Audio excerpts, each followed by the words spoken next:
29. Aurora. Ryan gives me a massive hug, then shakes Wyatt's hand, thanking us both before helping Luke heft his suitcase into the boot of the taxi. He waves goodbye and climbs inside the car with a huge smile on his face, just like the other 5 did when they headed off throughout the day. I'm hoping that's a testament to everything they've learned and worked on this week. That's the last one to leave, which means the first trial run of the retreat is officially over. I can't rip my eyes away from the car until it finally disappears in the distance, beyond visibility, because I'm still kind of stunned that I managed it all. Taking a long blink and a deep breath to steady all the excitement and nerves, and just overwhelmed from the whole week, I turn to Wyatt, taken aback by how brightly he's beaming at me. I'm so bloody grateful to have had him this week. He's been so helpful and supportive throughout it all, anchoring me whenever I needed it. Like, I knew he would. He even gave me another foot rub the other night while I scrawled down all my thoughts about what I could write in my book. I don't know what's got into him.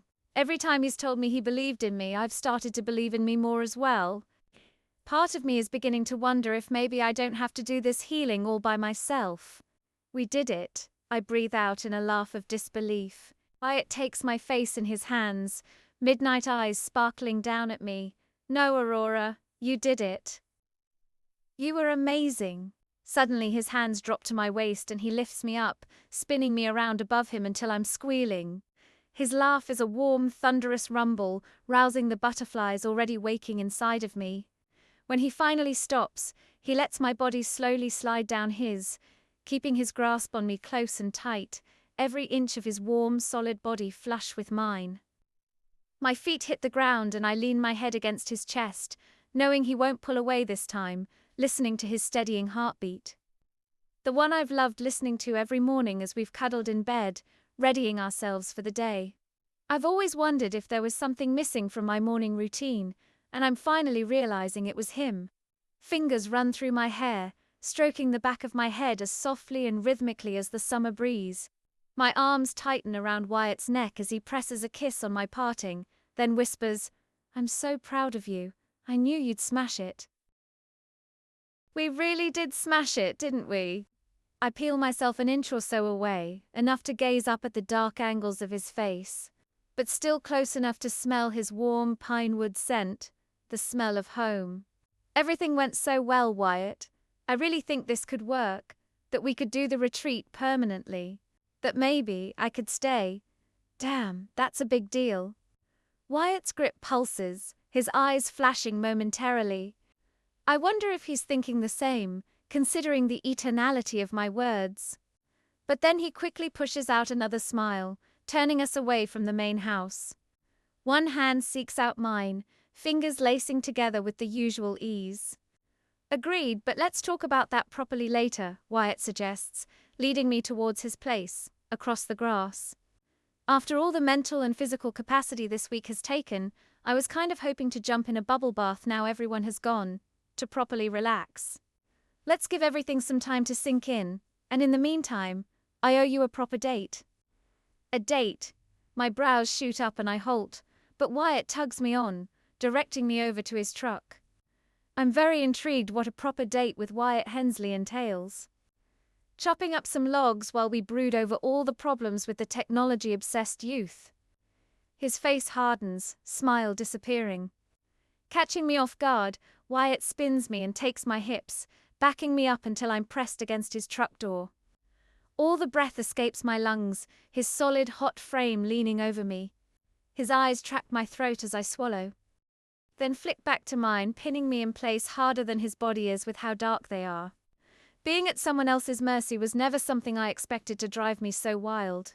But when that someone is Wyatt Hensley, with his menacing smile and midnight eyes, I'm consumed by the feeling. Yes, Aurora, a date. Wyatt brings his lips down to my ear, brushing them over the sensitive skin just below. Shivers race across my chest. Because even though not being able to have you whenever I've wanted all week has been driving me crazy, he nips my earlobe, exhilaration rushing through my bones.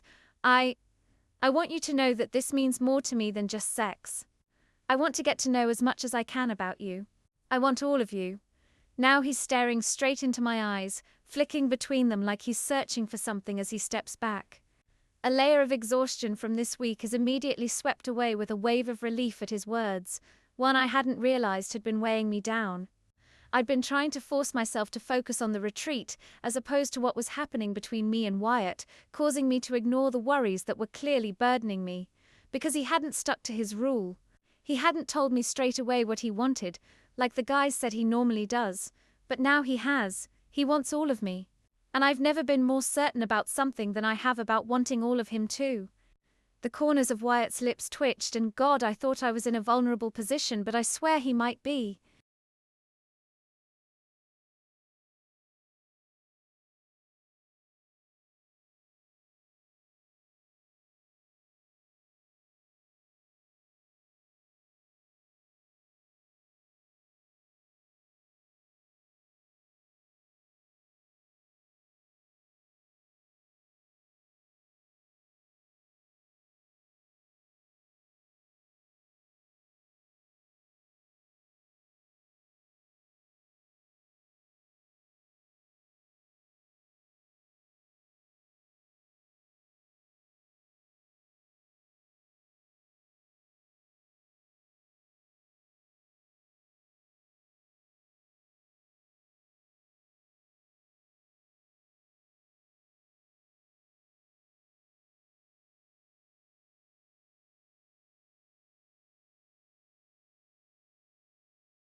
To him.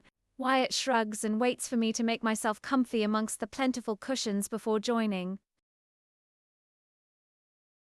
He sits so his knee is touching mine, then leans back, one arm behind me. I had a bit of time in between people leaving.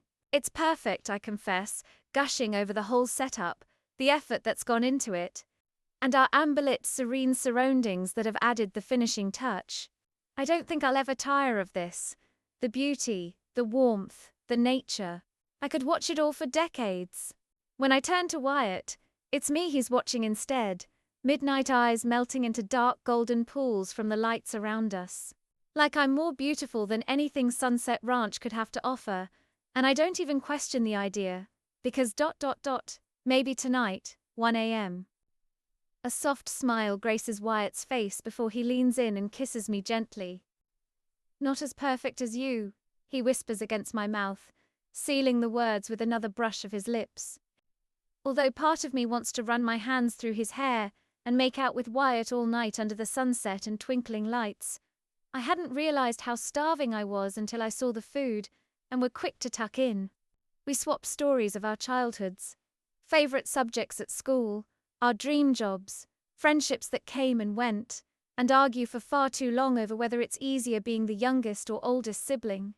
Trying to figure out how British secondary school years match up to American high school years also proves to be far more complicated than it should be when we finally move on. I sip a fruity smoothie from one of the flasks, the closest flavor Wyatt could find in the shops to the berry one I like from Sitting Pretty, and relish how animated he seems, telling me all about his friendship with Sawyer, Duke, and Wolfman, how they bonded over football.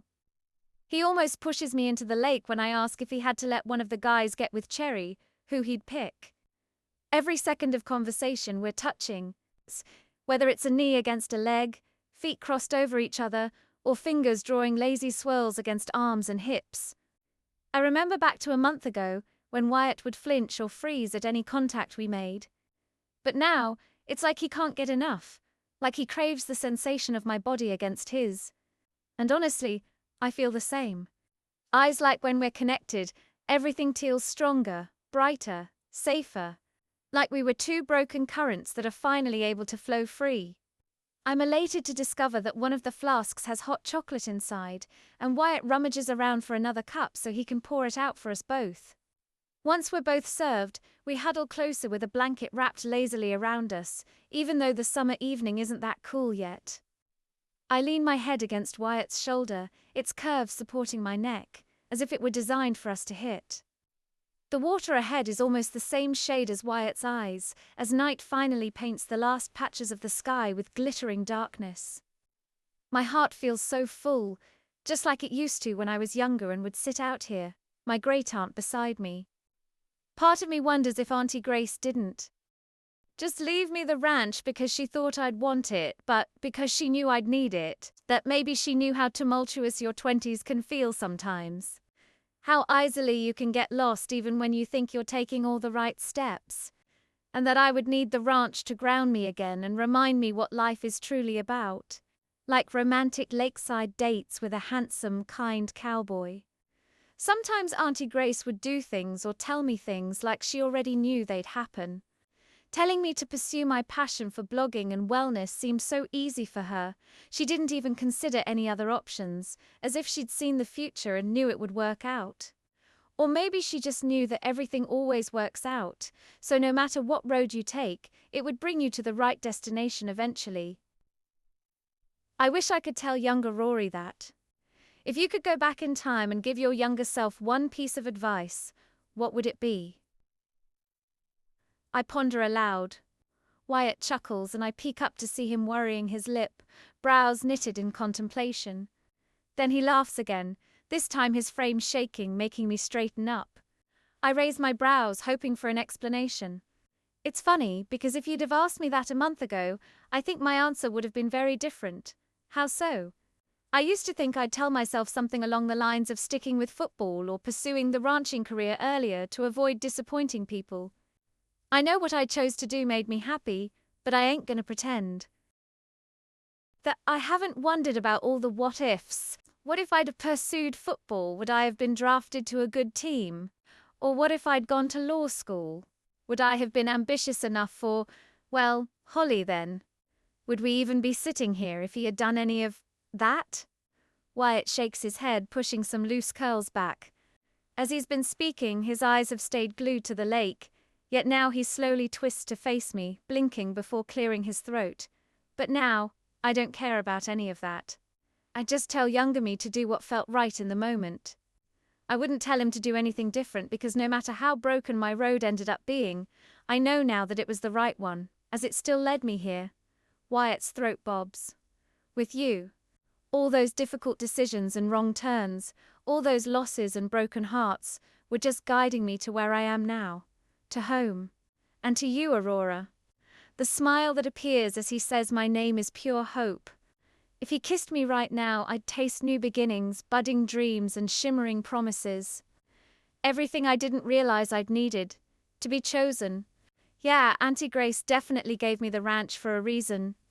I shuffle onto Wyatt's lap and take his face in my hands, letting his stubble rasp against my palms. I desperately want to let myself get lost in his midnight eyes, so full of wonder. His hands settle on my hips, fingers stroking just above where my shorts sit, brushing the exposed skin of my waist. I wouldn't change a thing either, I'd do it all again, despite knowing LD have to feel scared, lost and heartbroken, because it would be worth it, even just for this night. I trace the edge of his jaw with the tips of my fingers, and he leans into the touch, dark lashes fluttering down over his eyes. I don't know what the future holds, but I do know that I was meant to come back to Sunset Ranch. I was meant to meet you. When Wyatt kisses me this time, it's everything we've said repeated with the press of lips and the twist of tongues. It's desperate yet tender, impassioned yet soft. It makes me feel like every time I ever doubted or questioned myself was so silly, because right now, wrapped in Wyatt's embrace, I feel invaluable. Oh, there's one more thing I'd tell my younger self, Wyatt interrupts our kiss to say. He presses his lips to each corner of my mouth before explaining. I'd tell him that if he ever gets a gorgeous, crazy redhead by the lake at night, he should definitely invite her to skinny dip with him. I'm already jumping up and pulling my top over my head as I run down the deck, yelling, "Last one in has to clean all the guest houses."